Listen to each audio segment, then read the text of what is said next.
Assalamualaikum teman-teman semua, kembali lagi bersama saya Nadia Jihan. Apa kabar teman-teman? Semoga selalu dalam keadaan sehat ya. Kali ini saya akan membahas mengenai materi organ gerak hewan dan manusia. Yuk mari sama-sama kita simak materinya. Apa itu organ gerak hewan dan manusia? Secara umum, gerak dapat diartikan berpindah tempat atau perubahan posisi sebagian atau seluruh bagian dari tubuh.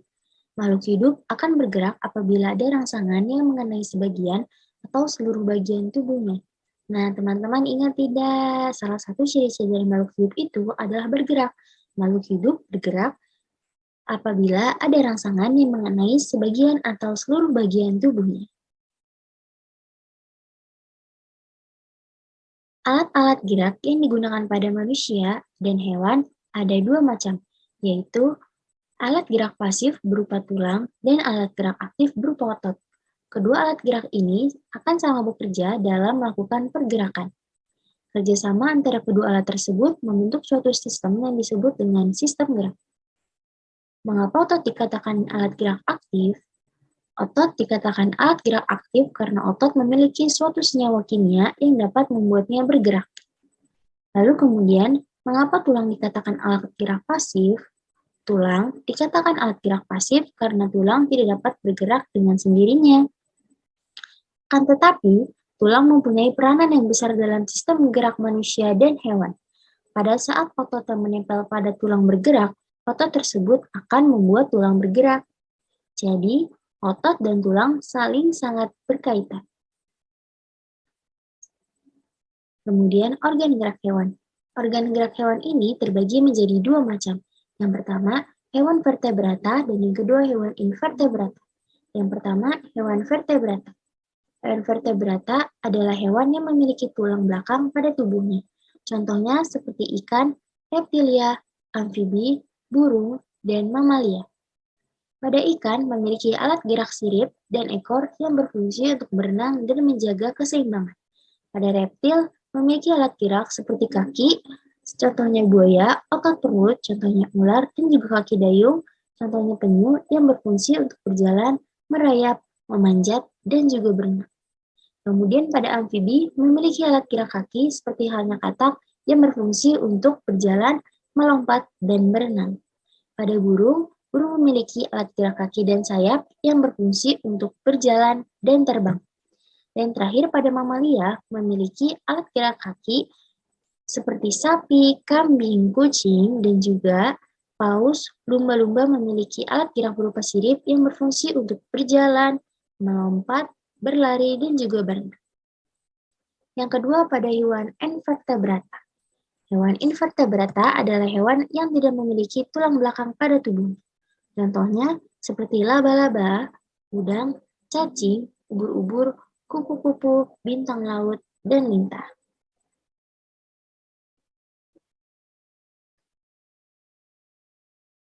Berikut ini adalah contoh hewan vertebrata dan invertebrata. Contoh hewan invertebrata ada ikan, mamalia, amfibi, reptil, dan juga burung. Pada hewan invertebrata contohnya ada bintang laut, kupu-kupu, laba-laba, udang, lintah, dan juga ubur-ubur.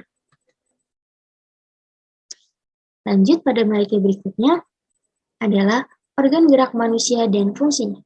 Organ gerak manusia ini terbagi menjadi 3 bagian. Yang pertama, ada otot, sendi, dan tulang.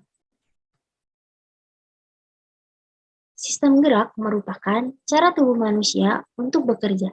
Sistem gerak terdiri dari beberapa bagian, yaitu tulang, persendian, dan otot. Kerangka tubuh manusia yang tertutupi oleh kulit dan daging disebut sebagai rangka dalam. Rangka ini berguna untuk menunjang sekaligus membentuk tubuh menjadi tempat melekatnya otot-otot rangka. Yang pertama ada tulang. Tulang adalah alat gerak pasif yang hanya mampu bekerja serta bergerak dengan bantuan dari otot. Selain itu, tulang berfungsi untuk beberapa hal lainnya seperti fondasi tubuh, melindungi organ-organ vital dalam tubuh, memproduksi sel darah, dan yang terakhir menyimpan kalsium. Contoh tulang ini ada tulang rawan pada bagian telinga, rangka-rangka tulang pada tubuh, dan ada tulang keras. Kemudian pada otot. Otot mampu bergerak dengan cara relaksasi dan kontraksi. Ketika sedang dalam kondisi kontraksi, otot akan memendek dan mengeras. Sebaliknya, saat relaksasi, otot akan kembali ke posisi semula, mengendur dan memanjang.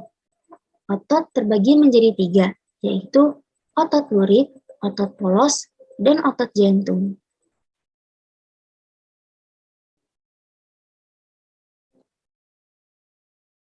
Contoh dari otot lurik mencakup seperti otot paha, otot perut, otot lengan, hingga otot betis.